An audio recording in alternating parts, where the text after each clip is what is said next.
We're on here, and you hear the voice of Seth Pringle, and also head coach J.R. Payne joins us here. Coach, we appreciate you jumping on here.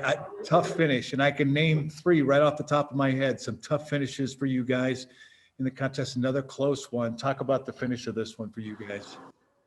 Well, I mean, we just waited too long to really get out there and compete, you know, the way we need to beat a Pac-12 team on the road. So I thought we played a great second half, or maybe even halfway through the third quarter. We really dialed it up and did a great job. But you can't wait, you know, you can't come out flat, and you can't wait, you know, to really get out and compete until the end of the game. JR, you put a bunch of different defenses on them. The 1-3-1 really seemed to slow down their 3-point barrage.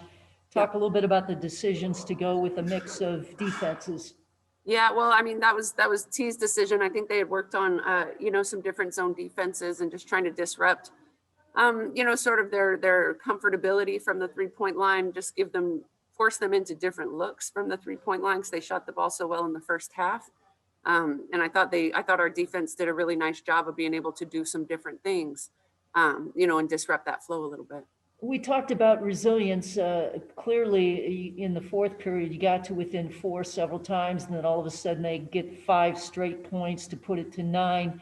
And yet there you were with an opportunity at the end. What, as a coach, were you saying to them, if anything, to keep them dialed in to thinking they had a chance once it got to those 9 points? Yeah, really just trying to turn up the aggressiveness defensively. You know, we created some offense with our defense, and unfortunately, we sort of ran out of time, although we had a really great look in the last 30 seconds or so that would have tied the game. But we were just trying to focus on turning up the intensity defensively and, you know, sort of focusing on one possession at a time. You got a great performance from Peanut to Atelli on the offensive end. Maya with a double-double. Talk about those 2 players for just a moment. Yeah, well, they both were pretty, you know, Maya had a slow start. I thought Peanut had a great game. You know, and did a lot of different things for us offensively, knocking down perimeter shots. She made both her free throws. You know, Maya didn't really get going till the second half, and that was tough for us. We had told them going in that USC would be really physical. You know, there wouldn't be any easy looks at the basket, that it would be physical finishes at the rim. You know, I think the team worked on that this week, and, you know, we struggled with their physicality inside in the first half. I thought Maya did a good job of adjusting to that in the second half. You've got a couple of days that you can take off, but you've got 2 more games this week, essentially, and it's right back onto the roller coaster here. Just your thoughts of it's 2020 carrying into 2021, where you have to be very flexible and resilient. Oh yeah, definitely. No, you know, we won't do much physically tomorrow, but we'll watch the film and use that as an opportunity to really learn. And I mean, yeah, it's just, God, it's tough to lose these close games and shoot so poorly from the free throw line, and, you know, have all these offensive rebounds, and you know, we're just not taking advantage of the opportunities that we're getting. I thought in the first half we had a lot of layups, you know, that we didn't convert on, and we've got to. Those are the easy parts. You know, we got to be able to finish those things. You know, we don't need a Herculean effort from anybody, you know, to do anything outside of what they're comfortable with, but we got to be able to take care of those little things that are in our control. Coach, thanks for taking the time to talk to us. We'll let the other members of the media, I see Brian Howell waiting to talk there, but thank you. We'll see you back here in Boulder on Friday. Okay. Head coach J.R. Payne. Coach, you mentioned it this week that this team has been shooting a ton of free throws in practice. I know it's been a problem all season. Then 9 for 19 today.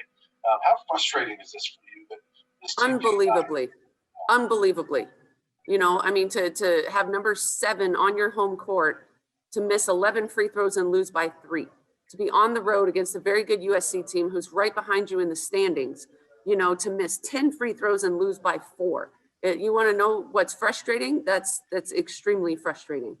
You know, and I don't, you know, we do pressure free throws. We shoot a ton of them. You know, we got to be able to step up and knock them down. And so that's unbelievably frustrating. And not only free throws you mentioned as well, but like a bunch of easy buckets that you guys left off on the table. Yeah, that's what we said at halftime: free throws and layups. And if you do that, you're going away with it, you know. But you know, even at the very end, Maya made a beautiful pass out of a triple team, wide open, uncontested layup. We got to make those. Bottom line, you got to make that. You know, my college coach used to say, I can't pick you up and throw you through the hoop. You know, you got to be able to make those buckets, and we've got to sort of woman up and get that done. And then the last thing to me is, I know you're not an excuse maker, but I didn't know this, but on Packed Up Network, they talked about you being away from the team for a week. Yeah. days. Yeah. How hard is this last week? Yeah. I mean, it's been very difficult, you know, but every team in the conference, in the country, matter of fact, is going through difficulties. But yeah, I had to quarantine in my basement for the last 7 days. So I haven't seen the team until I got on the bus to come to the game this morning. But there's no excuses. We, you know, they had great preparation. Our other coaches did a great job of coaching them up all week. They were prepared. They knew the scout. And for the most part, we did a great job, minus the free throws and layups. Yeah. Thanks, JR. I appreciate it.